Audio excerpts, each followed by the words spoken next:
Yo-yo TV ప్రేక్షకులకు శుభోదయం. ఈరోజు బులియన్ మార్కెట్లో బంగారం వెండి ధరలు ఏ విధంగా ఉన్నాయో ఒక్కసారి మనం చెక్ చేద్దాం. బంగారం వెండి కొనాలనుకునే వారికి ఊరటనిచ్చే వార్త. గత కొద్ది రోజులుగా ఆకాశమే హద్దుగా పెరిగిన పసిడి ధరలు ఇప్పుడు క్రమంగా దిగొస్తున్నాయి. సోమవారం మార్చి 16, 2026 నాటికి దేశవ్యాప్తంగా పసిడి ధరలు స్వల్పంగా తగ్గడమో లేదా స్థిరంగా కొనసాగడమో జరుగుతోంది. అంతర్జాతీయ మార్కెట్లో డాలర్ బలోపేతం కావడం, వడ్డీ రేట్లపై నెలకొన్న అనిశ్చితి వెరసి బులియన్ మార్కెట్లో ధరల పతనానికి కారణమవుతున్నాయని నిపుణులు విశ్లేషిస్తున్నారు.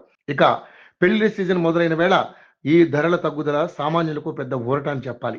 ముఖ్యంగా తెలుగు రాష్ట్రాల్లోని ప్రధాన నగరాల్లో బంగారం ధరలను పరిశీలిస్తే హైదరాబాద్, విజయవాడ, విశాఖపట్నంలో 24 క్యారెట్ల మేలిమి బంగారం ధర 10 గ్రాముల ధర సుమారు 1,59,650 రూపాయల వద్ద కొనసాగుతుంది. ఇది నిన్నటి ధరతో పోలిస్తే దాదాపు 10 మేర స్వల్పంగా తగ్గింది. అదేవిధంగా ఆభరణాల తయారీలో వాడి 22 క్యారెట్ల బంగారం ధర 10 గ్రాములకు గాను 1,46,340 రూపాయల వద్ద ట్రేడ్ అవుతుంది. చెన్నైలో మాత్రం పసిడి ధరలు ఇతర నగరాల కంటే కాస్త ఎక్కువగా ఉన్నాయి.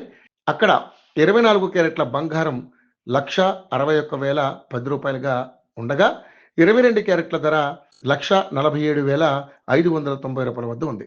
ఇక దేశ రాజధాని ఢిల్లీలో 24 క్యారెట్ల బంగారం ధర 1,59,800 వద్ద, అదేవిధంగా 22 క్యారెట్ల బంగారం ధర 1,46,490 వద్ద కొనసాగుతుంది. బంగారంతో పాటే వెండి ధరలు కూడా తగ్గుముఖం పట్టడం విశేషం. కిలో వెండి ధర నేడు దేశవ్యాప్తంగా సుమారు 100 నుంచి 2,300 వరకు తగ్గుదల నమోదు చేసింది. హైదరాబాద్, చెన్నై నగరాల్లో కిలో వెండి ధర సుమారు 2,79,900 వద్ద స్థిరంగా కొనసాగుతుంది. దేశ రాజధాని ఢిల్లీ, ముంబై నగరాల్లో వెండి ధర కిలోకు 2,74,900గా నమోదైంది. ఇక పశ్చిమాసియాలో ఉద్రిక్తతలు ఉన్నప్పటికీ మార్కెట్ శక్తులు ప్రస్తుతానికి ధరలను అదుపులోనే ఉంచడం విశేషం. అయితే రాబోయే రోజుల్లో ఫెడరల్ రిజర్వ్ నిర్ణయాలు ఆధారంగా ఈ ధరలో మరింత హెచ్చుతగ్గులు ఉండే అవకాశం ఉంది.